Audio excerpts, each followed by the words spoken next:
उसका पैर फिसल गया और वो नदी में गिर गया। बचाओ बचाओ मुझे, मैं डूब रहा हूँ। उसकी आवाज सुनकर पिंटू वहाँ आता है। अरे रिंकू, तू तो डूब जाएगा, लेकिन मुझे भी तो तैरना नहीं आता है, इसको कैसे बचाऊं? और पिंटू आसपास देखता है और फिर पास ही एक पेड़ की दंगल तोड़कर उसके पास फेंकता है। रिंकू उस लकड़ी की दंगल का सहारा लेकर उसमें बैठ जाता है और किनारे आ जाता है। आपका बहुत धन्यवाद पिंटू भैया, आपने मेरी जान बचा ली। मैं भी किसी दिन आपके काम आऊंगा। तुम्हारी जान बचाना तो मेरा फर्ज था, लेकिन तुम मेरे किसी काम आओगे रिंकू? तुम बहुत छोटे हो और मैं इतना ताकतवर, आगे से तुम्हें कोई मदद लगे तो बता देना। ऐसा कहकर वो वहाँ से चला गया और फिर ऐसे ही कुछ दिन बीत जाते हैं। मैं भी कभी पिंटू के काम आऊंगा। मैं छोटा जरूर हूँ, लेकिन मैं किसी काम तो आ ही सकता हूँ। चलो देखते हैं समय क्या दिखाता है। एक दिन शेरा शिकार करने के लिए जंगल में निकलता है। थोड़ी दूर जाने पर उसको पिंटू दिखाई देता है। अरे वाह, ये पिंटू गेंडा है, अभी ये सो रहा है। यही सही मौका है इसकी शिकार करने का। इस पर झपट्टा मार दूंगा, फिर तो एक हफ्ते तक शिकार करने की जरूरत ही नहीं पड़ेगी। ऐसा सोचकर शेर पिंटू के पास जाता है, लेकिन रिंकू ये सब दूर से देख लेता है। ये शेरा तो पिंटू का शिकार कर देगा। पिंटू गहरी नींद में सो रहा है। अब क्या करूं? पिंटू को जगाना पड़ेगा, लेकिन अगर मैं यहाँ से आवाज लगाया तो शेर को भी पता चल जाएगा। अब तो एक ही रास्ता है। और फिर रिंकू बहुत तेजी से खरगोश की स्पीड से दौड़ता है और शेर के पीछे पहुंचकर उसकी पूंछ को अपने लंबे दांतों से काट देता है। शेरा जोर से चीख उठता है। रिंकू तुरंत झाड़ियों में भाग जाता है और पिंटू की नींद खुल जाती है। वो शेरा को देख लेता है और हैरान रह जाता है। तू जग गया, अब मैं तेरा शिकार नहीं कर सकता। शेरा वहाँ से चला जाता है। उसके जाने के बाद रिंकू बाहर आकर पिंटू से कहता है, पिंटू भैया, मैंने शेर की पूंछ काटा था। रिंकू, मैं तुम्हारा शुक्रगुजार हूँ, तुमने मेरी जान बचाई। मैं गलत था कि मैं ताकतवर हूँ और मुझे कभी किसी की मदद की जरूरत नहीं पड़ेगी। तुमने नेक दिल दिखाई और असल में बड़प्पन दिखाई हो। इस तरह से पिंटू अब रिंकू का अच्छा दोस्त बन गया और वो कभी भी अपनी ताकत पर घमंड नहीं करता था। सुंदर जंगल में शेरा का बहुत आतंक था। सभी जानवर उसके गुस्से से बहुत डरते थे। उसी जंगल में एक समझदार खरगोश रिंकू रहता था।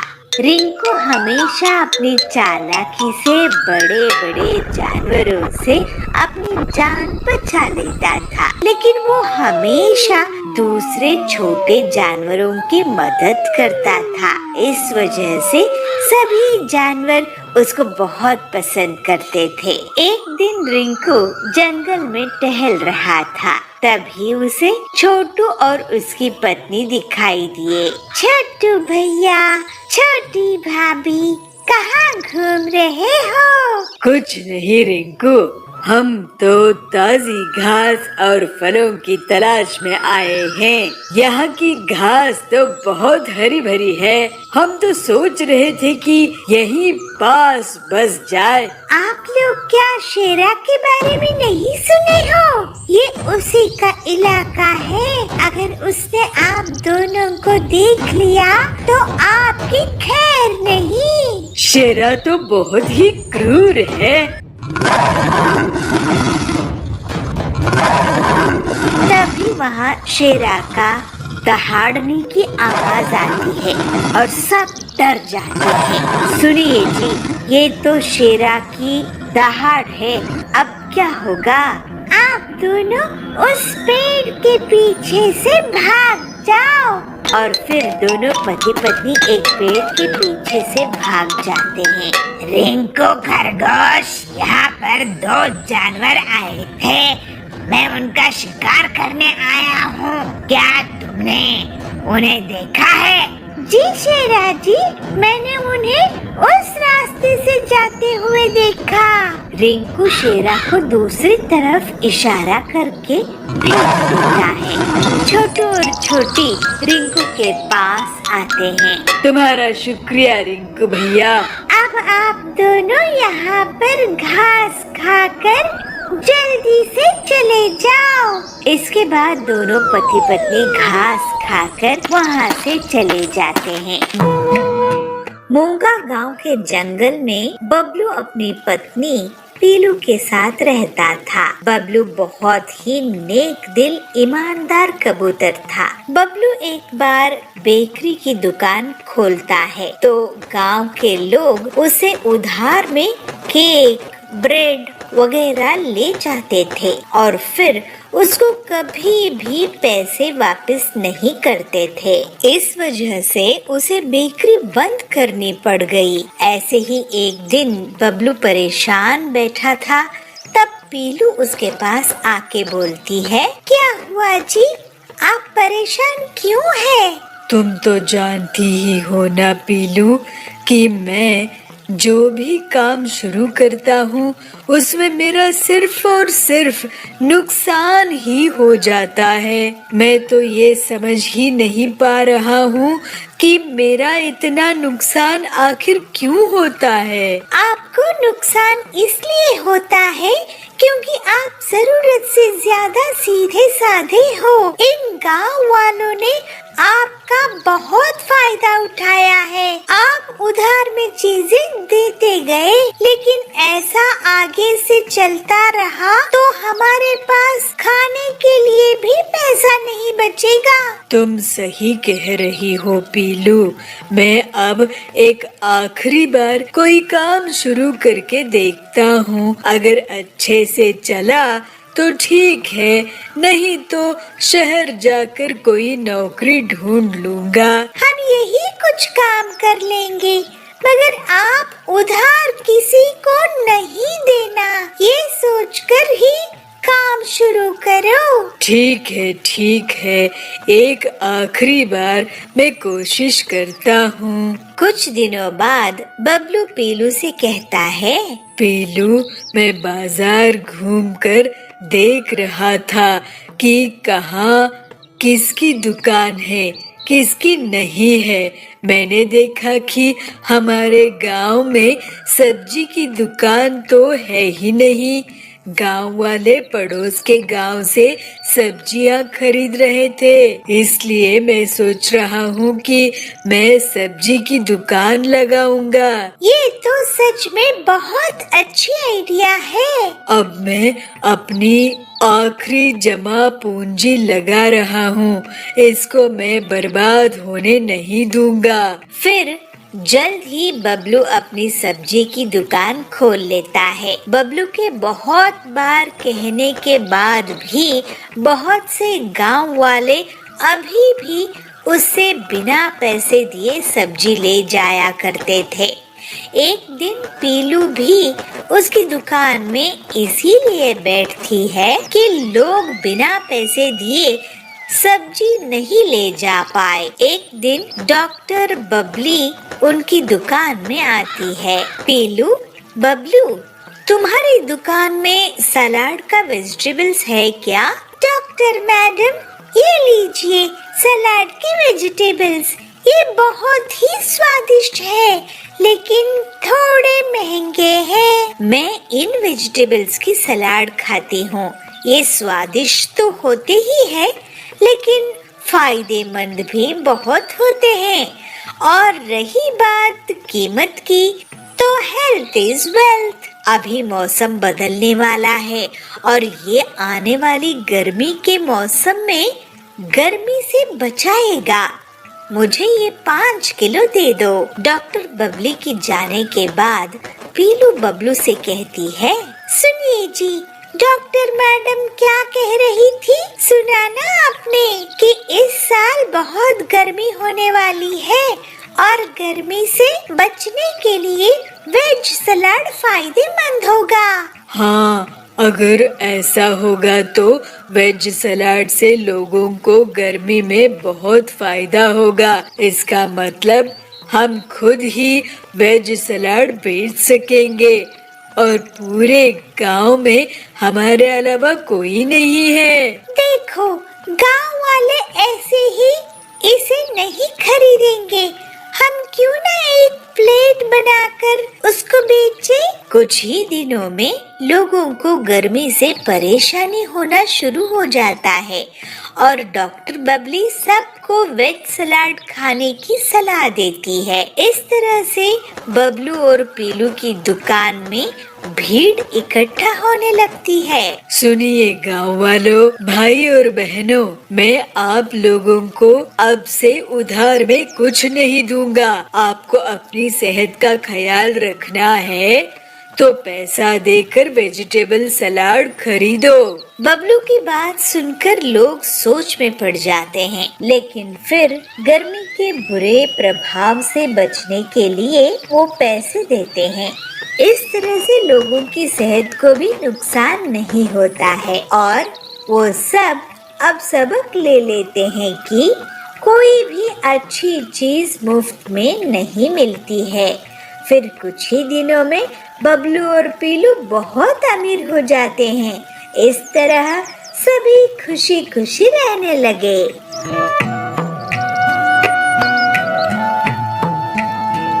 पूरे गांव में बबलू के बाइक ट्रैक्टर को लोग आश्चर्य से देख रहे थे और बबलू खेती करने लगता है। पीलू उस खेत में बीज बोने लगती है।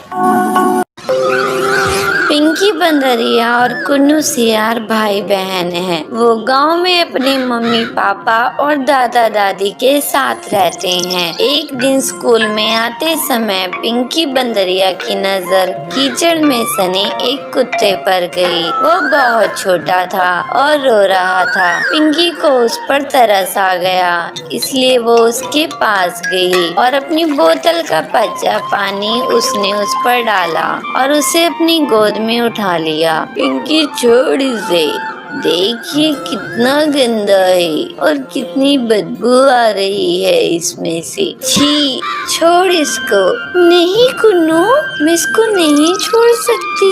पता नहीं इसके माँ बाप कहाँ हैं और देखो तो बेचारा रो रहा है। मैं इसको अपने साथ लेकर चल रही हूँ, ठीक है ना? पिंकी उस कुत्ते को अपने साथ ले आती है और उसको खाना खिलाती है और उसे अपने पास लेटा कर टीवी भी दिखाती है। कुन्नू ये देख बहुत गुस्सा हो जाता है। पिंकी, उतार इसको, ये हम दोनों का बेड है ना, तूने इसको कैसे बिठाया? उतार इसको अभी, कितना गंदा है ये, नाली में रहता है, उतार इसको। कुन्नू, ये छोटा सा ही तो है, जरा सी जगह ले लेगा तो क्या हो जाएगा? कुन्नू अब और गुस्सा हो जाता है और मन ही मन सोचता है, इस कुत्ते की वजह से मेरी बहन मुझे पराया कर रही है और मेरी चीजें भी छीन कर इसे दे रही है। इसका तो कुछ करना होगा, नहीं तो ये धीरे धीरे मुझसे सब कुछ छीन लेगा। पिंकी उस कुत्ते का नाम रॉकी रखती है। रॉकी के परिवार के बाकी लोग भी रॉकी से बहुत प्यार करने लगते हैं, पर कुन्नू कुन्नू अभी भी उसे घर से निकालने की तरकीबें सोचता रहता है। एक दिन वो रॉकी की पूंछ में पटाखे जलाने ही वाला था कि तभी वहाँ उसकी माँ चुनमुन नीलगाय आ गई। कुन्नू, ये तुम क्या कर रहे हो? उस बच्चे की पूंछ पर पटाखे क्यों जला रहे हो? कोई तुम्हारे साथ ऐसा करेगा तो कैसा लगेगा? छोड़ो उसको, लाओ मुझे दो। चुनमुन से डांट खाने के बाद भी कुन्नू नहीं सुधरता और फिर एक दिन रॉकी के खाने में मिर्ची डाल देता है। रॉकी वो दूध पीता उससे पहले ही उसके दादा टुन्नू शेर वहाँ पहुँच गए। कुन्नू, ये दूध लाल क्यों है? क्या मिलाया है इसमें? कुन्नू घबरा जाता है। सच सच बोलो कुन्नू। नहीं कुछ भी नहीं दादाजी, वो तो ऐसे ही हो गया। मैं जानता हूँ तुम रॉकी को जरा भी प्यार नहीं करते हो और उसे घर से निकालना चाहते हो, पर बेटे ये बेचारा भी बहुत छोटा है तो जानता भी नहीं कि तुम इसके साथ क्या क्या कर रहे हो, इसलिए ये सब छोड़ो और उसके साथ प्यार से पेश आओ, ठीक है? दादा के समझाने पर भी कुन्नू नहीं समझता और फिर एक रात वो रॉकी को लेकर जंगल में चला जाता है और उसे कहीं दूर छोड़ आता है और घर आकर सो जाता है। अब उस रॉकी को मैं ऐसी जगह छोड़कर आया हूँ जहाँ से वो चाहकर भी वापस नहीं आ सकता और मैं जीऊंगा चैन की जिंदगी। अंधेरी रात हो चुकी थी, घर में सब सो चुके थे कि तभी एक चोर उनके घर में घुस जाती है और एक एक करके घर का सारा कीमती सामान चुरा लेती है। पर जैसे ही वो घर के बाहर कदम रखती है वैसे ही रॉकी भौंकने लगता है और घर वाले सारे लोग जाग जाते हैं। तब तक रॉकी चोर को हिलने तक नहीं देता। अच्छा, तो ये चोर हमारे घर में चोरी करने आया था। शाबाश रॉकी, अगर आज तुम नहीं होते पता नहीं क्या हो जाता। टुन्नू लोमड़ी चोर को पकड़कर उसको पुलिस के हवाले कर देते हैं। पिंकी, दादाजी मुझे माफ कर दो। तू क्यों माफी मांग रहा है? तूने क्या किया? इसलिए क्योंकि मैं रॉकी को जंगल में छोड़ आया था, पर पता नहीं ये वापस कैसे आया। यही तो खासियत है मेरे दोस्त की। रॉकी, मुझे माफ कर दे।